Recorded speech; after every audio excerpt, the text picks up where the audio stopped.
आज का विषय इतना अद्भुत और अनूठा है जो ना कभी आपने कहीं देखा होगा ना ही जाना होगा। यह विषय विशेष रूप से उन मित्रों के लिए है जो ध्यान की प्यास से भरे हैं, जो ध्यान में उतरना चाहते हैं, ध्यान की कला को सीखना चाहते हैं। आज आपको कोई भी प्रयास करने की जरूरत नहीं, सरलता से ही आप निर्विचार अवस्था में पहुंच जाएंगे। आपका मन क्या है? आप मन की शक्तियों को कैसे जगा सकते हैं? स्वयं को कैसे जाने? स्वयं में उतरने के क्या अर्थ हैं? कैसे आप समस्त दुखों से बाहर हो सकते हैं? कैसे आप असीम सुखों को, असीम आनंद को प्राप्त कर सकते हैं? कैसे आप मन को समझकर अपनी सभी शारीरिक बीमारियों से दूर हो सकते हैं और स्वस्थ जीवन जी सकते हैं? ध्यान का अर्थ है अपने पूरे ध्यान को किसी एक ही विचार पर केंद्रित कर देना, मन पर पूरा नियंत्रण कर लेना, ताकि जैसे आप मन को चाहें वैसे ही चला सकें। जैसे ही एक बार आप इस कला को जान जाते हैं तो कुछ भी प्राप्त करना आपके लिए अत्यंत सरल है। जिन दुखों से बाहर होने के लिए आप प्रयास करते हैं, जिन दुखों से आप डरते हैं, यही दुख आपके लिए एक खेल बन जाते हैं, क्योंकि आप जान जाते हैं कि वास्तव में दुख है ही नहीं, दुख केवल आपका अज्ञान है। आज आप खेल खेल में ही ध्यान में उतर जाएंगे। आज का ध्यान बिल्कुल एक खेल जैसा ही है। जैसा कि आप हर वीडियो के अंत में एक संगीत पर ध्यान करते हैं, आज का ध्यान बहुत विशेष है। आज का ध्यान 5 चरणों में है। पहले बहुत आसान, फिर थोड़ा कठिन, फिर थोड़ा और कठिन, बिल्कुल एक वीडियो गेम की तरह जो हर लेवल में ज्यादा चुनौतीपूर्ण होता जाता है। इसलिए मैंने कहा कि आज आप सहजता से ही ध्यान में प्रवेश करेंगे। आज के ध्यान की विशेषता है कि आप कैसे अपने मन को एक जगह पर केंद्रित कर सकते हैं। यह मन की एक एक्सरसाइज की तरह है, मन का एक अभ्यास है जो कि आपके मन की सभी अशुद्धियों को समाप्त करने में सक्षम है।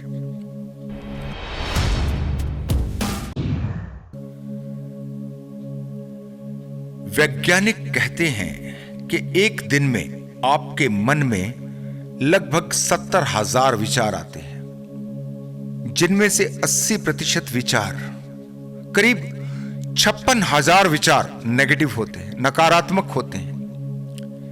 यही नकारात्मक विचारों से ही आपका मन अशुद्ध होता है और यही अशुद्ध मन आपकी सभी शारीरिक बीमारियों को पैदा करता है, आप में असुरक्षा की भावना को पैदा करता है। यह मन कभी निडरता में प्रवेश ही नहीं कर सकता।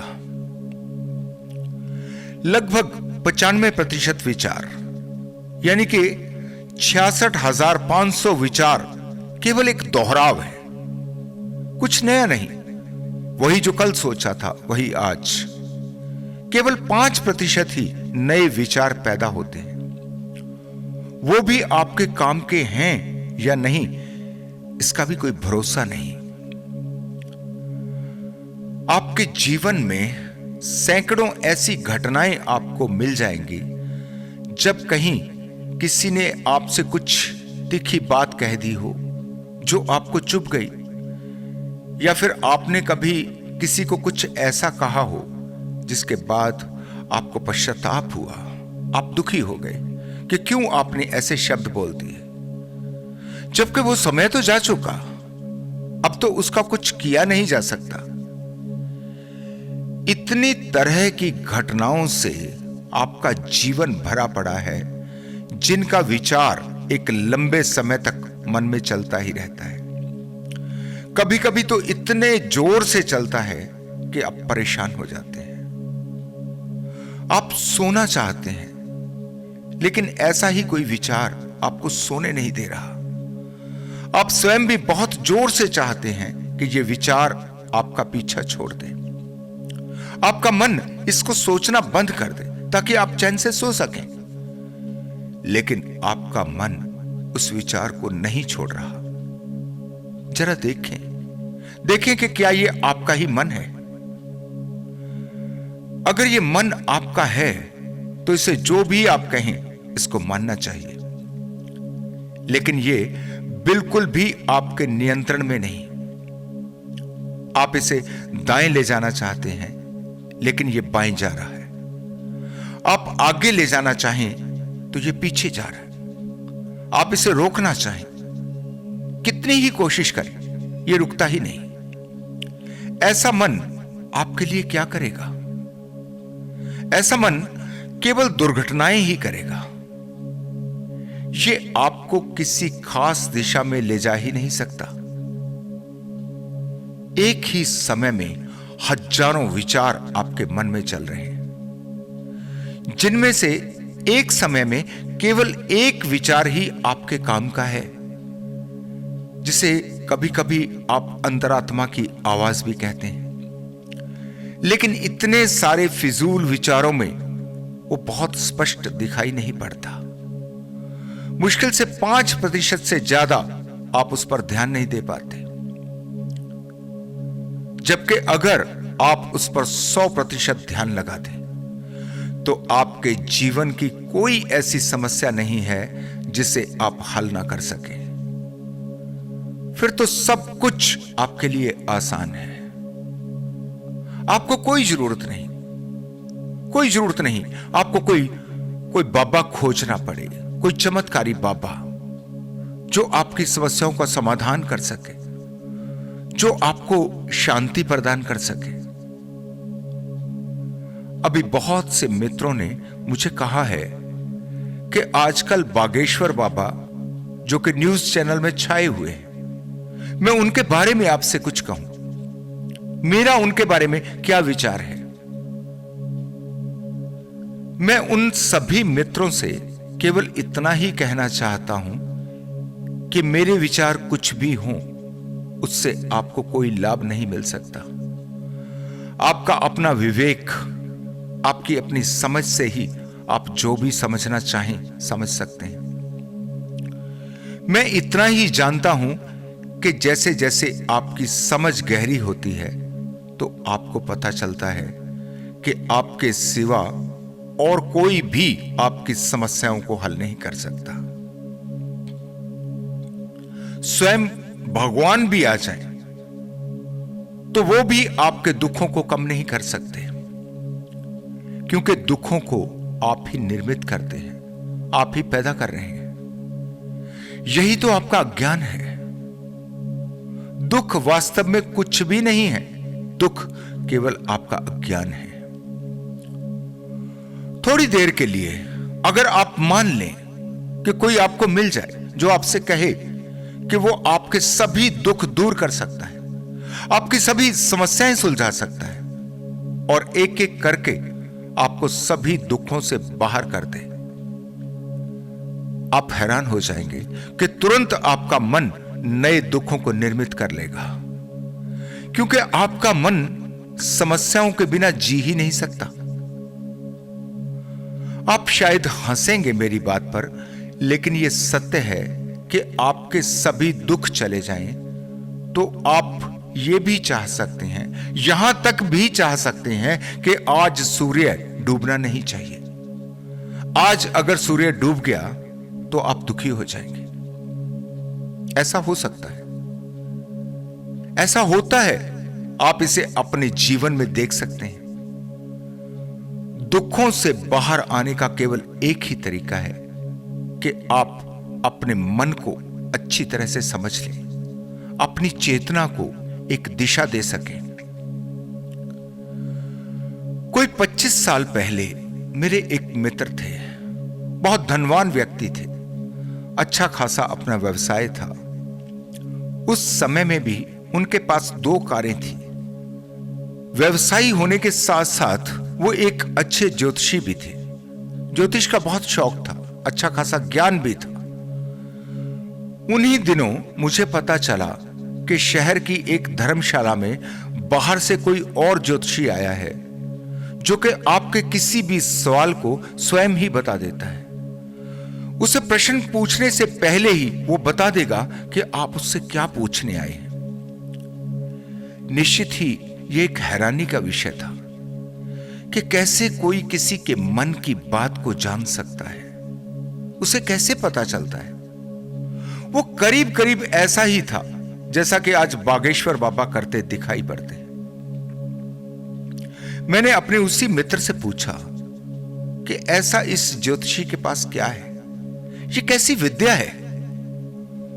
वो मुझसे बोले कि चलो उनसे मिलकर आते हैं, फिर पता चलेगा कि क्या हो रहा है।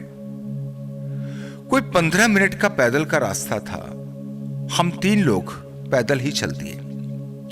रास्ते में मेरे मित्र ने कहा कि तुम देखना, वो मुझे जाते ही ये कहेगा कि मैं एक कार लेना चाहता हूं। मैंने उनसे कहा कि ये कैसी बात है, आपके पास तो पहले से ही 2 कारें हैं और आप चाहें तो 2 कारें और खरीद सकते हैं, इसमें क्या मुश्किल है। कार कैसे आपकी इच्छा हो सकती है। वो हंसे और बोले कि तुम देखना, वो यही कहेगा कि मेरी एक कार लेने की इच्छा है। मैं बहुत हैरान हुआ जब उस ज्योतिषी ने ठीक वही बात कही। उसने कहा कि काफी समय से आपकी जो कार खरीदने की इच्छा है वो थोड़े समय में पूरी हो जाएगी। फिर कुछ उल्टे सीधे तंत्र मंत्र कुछ उपाय करने को कहा। इसके बाद हम वहां से वापस चल दिए। रास्ते में मैंने उनसे कहा कि सच सच बताओ, आप कैसे जानते थे कि वो ऐसा कहेगा। उन्होंने बताया कि मैं जाते समय रास्ते में अपने मन में दोहरा रहा था कि मुझे एक कार लेनी है, मुझे एक कार चाहिए। बस मेरा यही विचार इसने पकड़ा। वो बोले कि ये ज्योतिषी एक छोटी सी कला जानता है, ये माइंड रीडिंग जानता है जो कोई भी सीख सकता है। इससे ज्यादा ये कुछ भी नहीं जानता। जितनी बातें ये भविष्य के बारे में कह रहा है वो सब फर्जी हैं। वो हो भी सकता है और नहीं भी हो सकता, लेकिन अगर कभी वो बात सच हो जाती है तो ऐसे लोगों में आपका विश्वास मजबूत हो जाता है। अगर आप अपने मन को जान लें तो आप स्वयं ही अपनी सभी कठिनाइयों को हल करने के योग्य हैं। प्रकृति ने या कहीं परमात्मा ने आपको सभी शक्तियां दी हैं, बस आपने उन्हें कभी उपयोग नहीं किया। ध्यान रहे, जैसे ही आप किसी भी शक्ति को या फिर अपने किसी भी अंग को उपयोग करना छोड़ देते हैं तो वो अपना काम करना बंद कर देता है। आप कुछ समय अपने हाथ से काम लेना छोड़ दें तो हाथ अपनी शक्ति खो देगा। अगर आप आंखों से देखना छोड़ देंगे तो आंखें अपनी रोशनी नहीं बचा सकती। जिसकी आपको जरूरत नहीं रहती, आपकी वो शक्ति नष्ट हो जाती है। ठीक इसके विपरीत, अगर आपको किसी विशेष शक्ति की जरूरत पड़ जाए, किसी कारण से आपका जीवन खतरे में घिर जाए, तो आप में ऐसी शक्तियां पैदा भी हो जाती हैं। बस आपके साहस की जरूरत होती है। अपने मन की शक्ति को आपने कभी प्रयोग ही नहीं किया, इसलिए आपको उसका कुछ पता ही नहीं चलता। वो शक्ति अपनी क्षमता को ही खो चुकी है। आज का ध्यान इसी शक्ति को दोबारा जागृत करना है। आपने देखा होगा, कभी किसी पक्षी को पकड़कर पिंजरे में रख दिया जाता है, फिर थोड़ा समय बाद उसके पंख अपनी शक्ति को खो देते हैं। करीब 1 वर्ष जो पक्षी पिंजरे में कैद रहा हो, उसे अगर आप बाहर भी छोड़ दो तो वो उड़ नहीं पाएगा। उसे फिर से उड़ना सीखना पड़ेगा। फिर उसे आप किसी ऊंची इमारत से नीचे फेंक दें तो अगर पक्षी में थोड़ा सा भी साहस है तो उसके पंखों की शक्ति लौट आती है। जब उसे पता ही नहीं चलता, वो उड़ने लगता है। इतना तो अपने पंखों से कर ही लेता है कि अपने जीवन को बचा सके। फिर धीरे धीरे अभ्यास के साथ वो दोबारा उड़ने के योग्य हो जाता है। यही आपके साथ हो रहा है। आप अपनी शक्ति को भूल गए। मेरी कोशिश है कि बार बार मैं आपको उसकी याद करवाऊं। उसकी थोड़ी प्रैक्टिस से, थोड़े अभ्यास से आप उस शक्ति को पकड़ने में सक्षम हो सकते हैं। स्वयं को जानने का अर्थ है अपने स्वयं के मन को जान जाना। जब आप ध्यान की कला में निपुण होने लगते हैं, जब आप स्वयं को जानने लगते हैं, तो आपका जीवन वैसा नहीं रहता जैसा कि आप पहले से जी रहे थे। आपकी दृष्टि वो नहीं रहती जैसे कि पहली थी। एक नई ही रोशनी पैदा होने लगती है। स्वयं को जानकर सबसे पहली घटना घटती है कि आप देख पाते हैं कि जो आपको प्रकृति ने बनाया है वैसा फिर किसी को नहीं बनाया। आप किसी दूसरे जैसे हो ही नहीं सकते। आप एकदम यूनिक हैं, अनूठे हैं। आपकी समझ अब इतनी गहरी है कि आप जान जाते हैं कि यहां एक रेत का कण भी किसी दूसरे कण से नहीं मिलता। यहां जो भी है वो सब अनूठा है, अलग है। आप कभी एक पेड़ से एक पत्ता तोड़ लें, फिर उस पेड़ पर लाखों पत्ते हैं। उस पेड़ जैसे करोड़ों पेड़ संसार में मौजूद हैं, लेकिन आप कितनी भी कोशिश करें, फिर आप ठीक उस पत्ते जैसा जिसका रेशा रेशा इससे मिलता हो, आप सारे संसार को छान दें, लेकिन वैसा दूसरा पत्ता खोजना असंभव है। ना तो आप किसी जैसे हैं, ना ही कोई आप जैसा है। यह विचार ही पूरी तरह से अवैज्ञानिक है, गलत है। आपकी उंगलियों के निशान, आपका डीएनए, आपकी आंख का रेटिना कभी किसी से नहीं मिलता। यहां तक कि आपका सब कुछ बिल्कुल ही अलग है। आपका एक बाल भी किसी से नहीं मिल सकता। जब इतनी समझ पैदा होती है, फिर ना आपकी कोई जात बच सकती है, ना आपका कोई धर्म। ये जात पात, ये तथाकथित धर्म, यही तो आपको एहसास करवाते हैं कि आप दूसरों जैसे हैं। तभी तो सभी के लिए एक जैसे नियम बनाए जाते हैं, सबको एक भेड़ चाल में चलाया जाता है। फिर वो चाहे कोई भी तथाकथित धर्म हो, वहां एक अजीब सा पागलपन शुरू हो जाता है। जो ईसाई है वो चाहता है कि किसी प्रकार सबको ईसाई बना दिया जाए। मुस्लिम सबको मुस्लिम बनाने की बात करता है। हिंदू कहता है कि दूसरे को सहन नहीं करेंगे।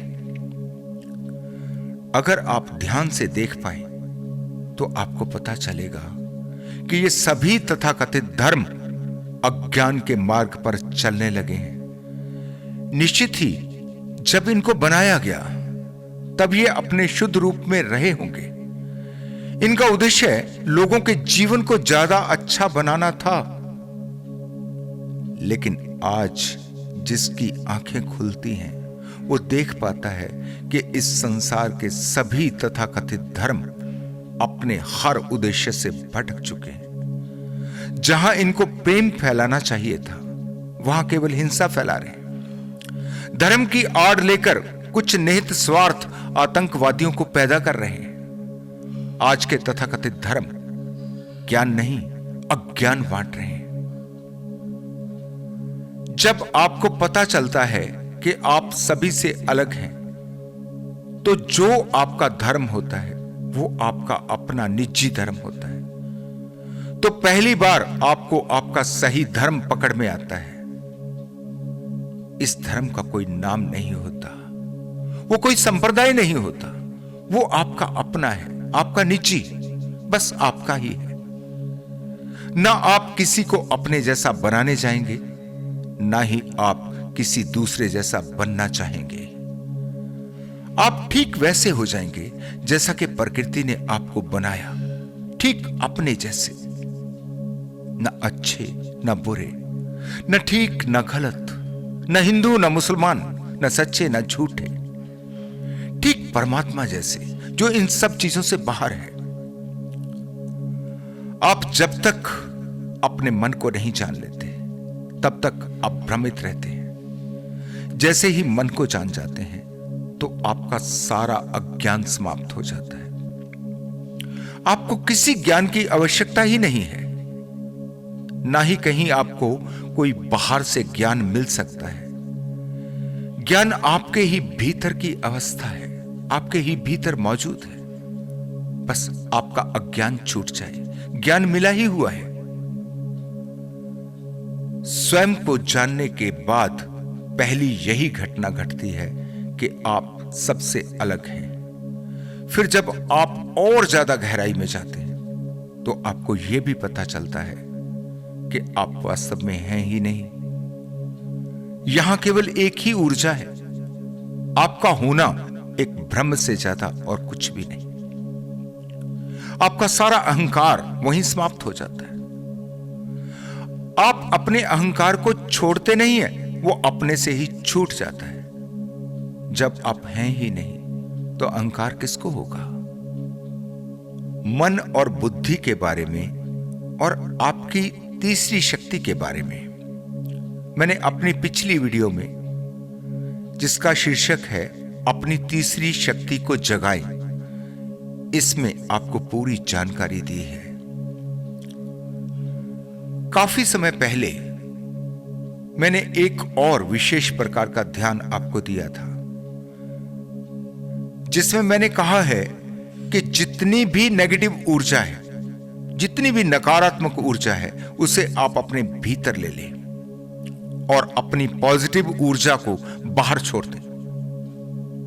इससे बहुत से मित्रों को बहुत संदेह हुआ, क्योंकि आपने अभी तक इसका उल्टा ही सुना है। आपको कहा जाता है कि अपनी नेगेटिव एनर्जी को बाहर छोड़ें और पॉजिटिव एनर्जी को अंदर लें। आपके अहंकार को यह सब बहुत अच्छा लगता है। आप सोचते हैं कि नेगेटिव ऊर्जा को तो छोड़ ही देना चाहिए और पॉजिटिव को अपने अंदर सुरक्षित करना चाहिए। लेकिन इससे वास्तव में क्या हो रहा है, ये आप देख नहीं पा रहे।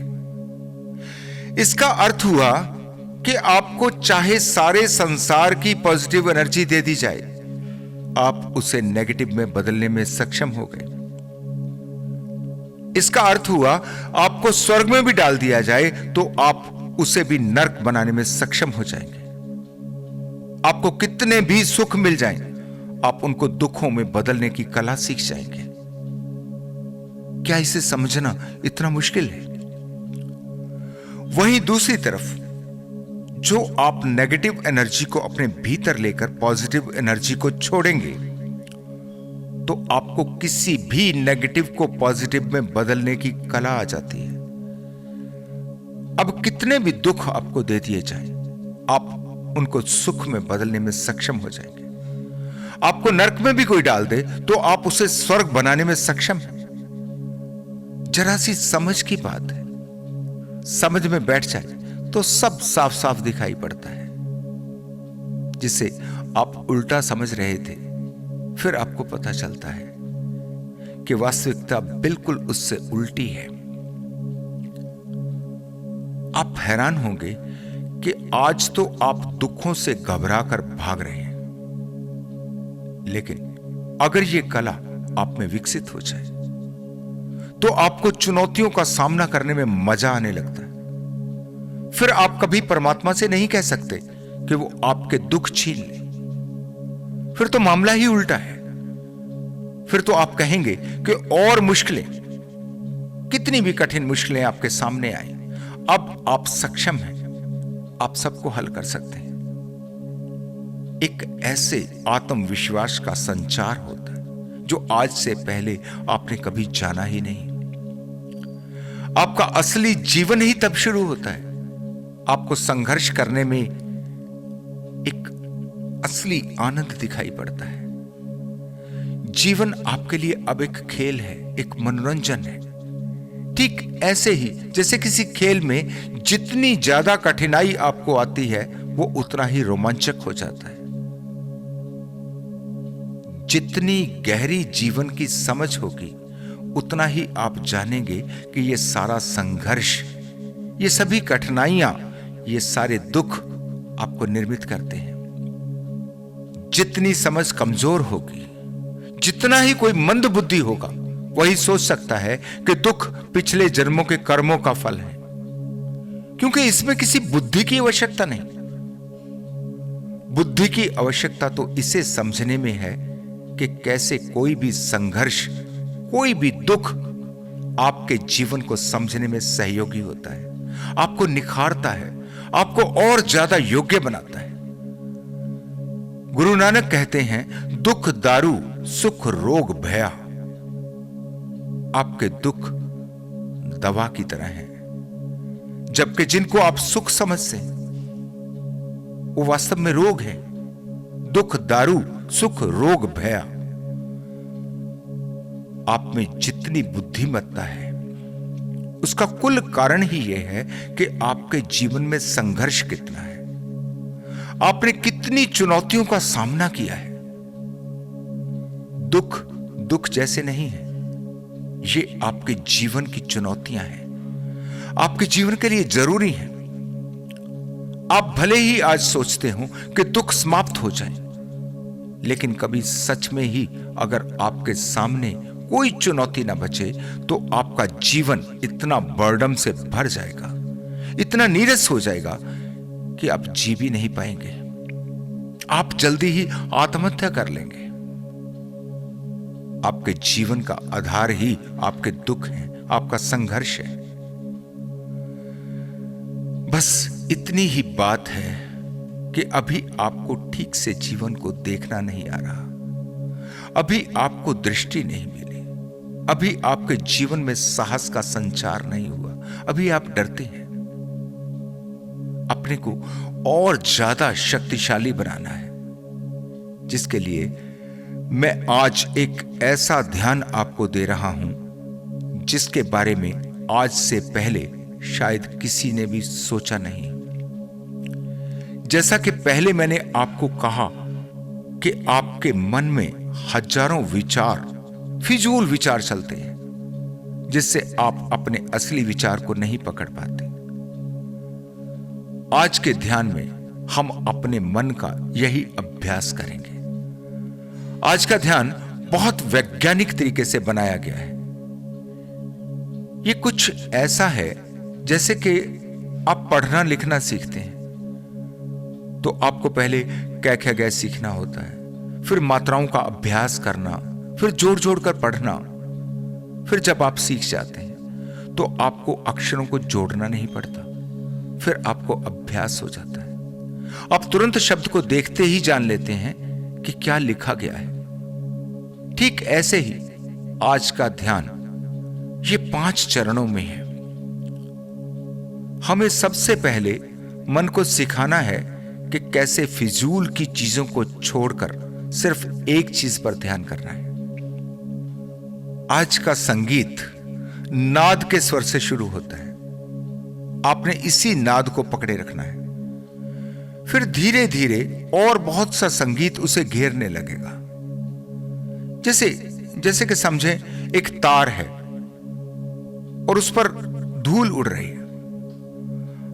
आपने उस धूल को नहीं देखना, केवल तार को देखना है, केवल नाद के स्वर को ही देखना है, बाकी सब को छोड़ देना। गुरु द्रोणाचार्य ने जब अपने शिष्यों की परीक्षा ली थी, यह कहानी तो आप सभी जानते हैं। एक पेड़ पर लटकी चिड़िया की आंख को निशाना बनाना था। सब शिष्यों से पूछा कि उन्हें क्या दिखाई दे रहा है। सबने कहा कि आकाश है, पेड़ है, चिड़िया है, सब कुछ दिखाई दे रहा है। सभी शिष्य परीक्षा में फेल हो गए। लेकिन जब अर्जुन को पूछा कि क्या दिखाई दे रहा है, तो अर्जुन ने कहा केवल आंख, मुझे केवल चिड़िया की आंख दिखाई दे रही है। गुरु ने कहा कि चलाओ तीर, और तीर एकदम सही निशाने पर लगा। यह ध्यान ठीक ऐसा ही है। पहले चरण में आपको नाद के स्वर को पकड़ना काफी आसान है। दूसरे चरण में यह पहले से थोड़ा मुश्किल हो जाएगा, तीसरे में और ज्यादा मुश्किल, फिर चौथे में तो बहुत ज्यादा मुश्किल। पांचवें चरण में इस स्वर को पकड़ना लगभग असंभव है। इसमें आप नाद के स्वर को सीधे सीधे नहीं पकड़ पाएंगे। वहां आपके पास एक ही रास्ता रह जाता है कि आप अपने मन में ही नाद को सुनना शुरू कर दें। आपके मन में नाद की एक छवि बन जाए, जैसे एक सफेद कागज पर खींची एक काले रंग की लाइन। उसे पकड़ना कुछ भी मुश्किल नहीं। फिर हम कागज को थोड़ा ग्रे कर दें और लाइन को थोड़ा हल्का कर दें। फिर धीरे धीरे कागज को गहरा करते जाए और लाइन को हल्का करते जाए।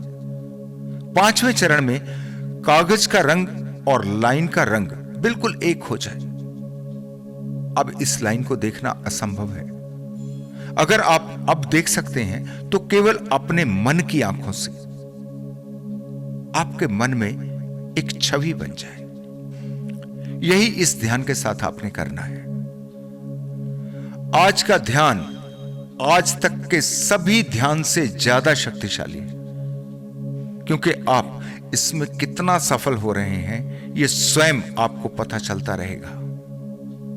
जब आप तीसरे चरण में नाद पर ध्यान रखने में सफल हो जाते हैं, तब आपको ध्यान लगाने की कला आ जाती है। लेकिन चौथे चरण में भी जब नाद पर अभ्यास पूरा हो जाए, तो आप समझ लें कि आपको मन को साधना आ गया। आपके मन की शक्ति जाग गई। पांचवा चरण, इसको तो मैं पहले ही आपको बता चुका हूं कि असंभव है, लेकिन फिर भी कोई अगर इसे अपने मन की शक्ति से नाद के स्वर की एक छवि को अंकित कर लेता है, फिर उसके लिए जीवन में कुछ भी असंभव नहीं। जब आप बार बार इसका अभ्यास करते हैं, तब चाहे आपको कुछ पाना हो, आपका कोई लक्ष्य हो या फिर आपकी कोई समस्या हो, आप उस पर पूरी तरह से अपने ध्यान को केंद्रित करने की क्षमता रखते हैं। जब आपका पूरा ध्यान किसी विषय पर लगता है, तो आपके लिए किसी भी बाधा को पार करना बच्चों का खेल हो जाता है। आपको आज बिल्कुल भी नहीं लगेगा कि आप कोई ध्यान कर रहे हैं। आपको प्रतीत होगा जैसे कि आप कोई खेल खेल रहे हैं, जैसे आप किसी चुनौती का सामना कर रहे हैं और इस चुनौती में आपने विजय प्राप्त करनी है।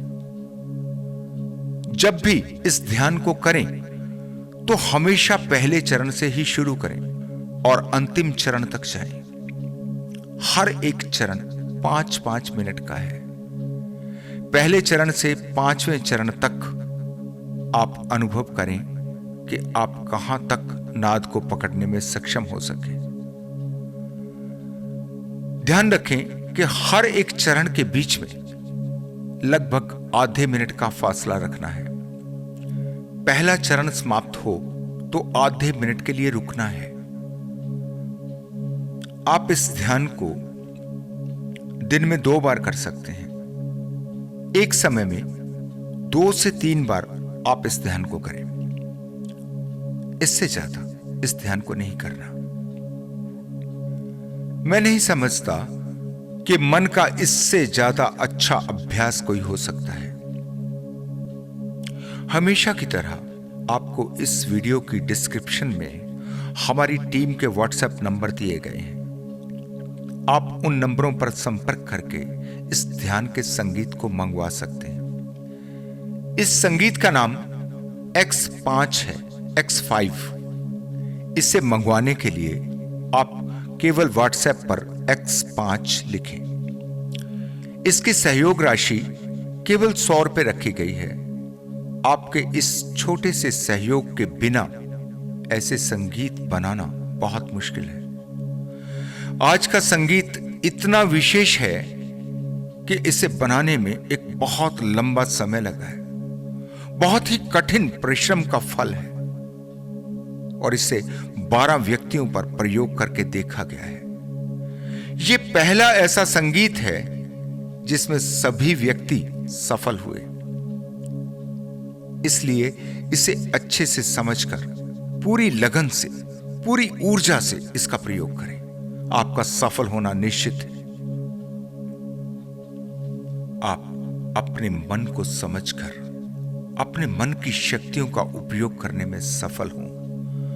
आप स्वयं को जानकर अपने भीतर विराजमान परमात्मा से साक्षात्कार करें। आपके जीवन के दुख आपके लिए चुनौती बने और आप इन चुनौतियों से निपटने में पूरी तरह से कुशल हों। आपका जीवन आपके लिए खेल बन जाए। आपको जीवन के संपूर्ण आनंद प्राप्त हो। इसी मंगल कामना के साथ मैं आज आपसे विदा लेता हूं। अब आप आज के संगीत पर ध्यान करें। धन्यवाद।